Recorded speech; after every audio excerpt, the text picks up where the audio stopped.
अपने गाउँ फर्किआए। ल पोर्चुगलको भ्यू, ग्रामीण गाउँघर कस्तो हुन्छ भनेर हैन दाइ?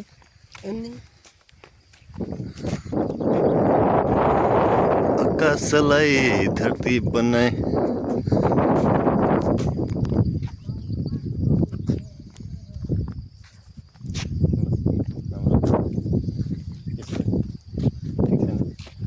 एकदम गुड छ भाइ।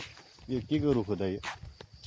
यो कुर्तिसको अनि त्यसपछि सल्लाह छ भाइ। हजुर, कुर्तिसलाई नेपालीमा खास के भन्छ दाइ? खोइ यो नेपालतिर चाहिँ म खासै देख्दिनँ। नेपालतिर हुन्छ र भाइ? छैन होला। छैन है? छैन। खास यो कुर्तिसबाट हुने चाहिँ के हो दाइ? खोइ अब त्यो यहीँकै मान्छेलाई थाहा होला है। हजुर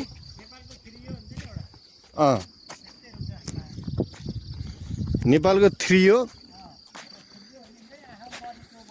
यो। बरु नेपालको पिपलको रुख जस्तो चाहिँ हाँगा चारतिर जाने खालको रहेछ। यस्तो दामी भ्यू आइरहेछ। ओहो माई लर्ड।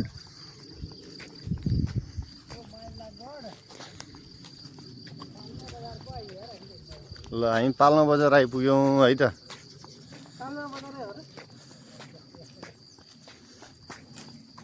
ल आज हाम्रो दाइले कुरिलो टिप्दै हुनुहुन्छ।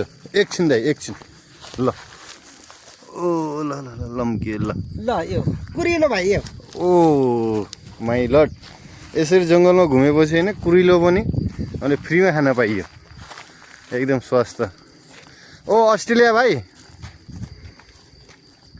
ल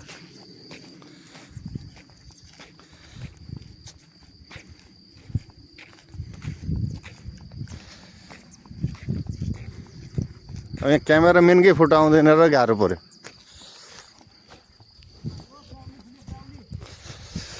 प्याउली फुल्यो बनैमा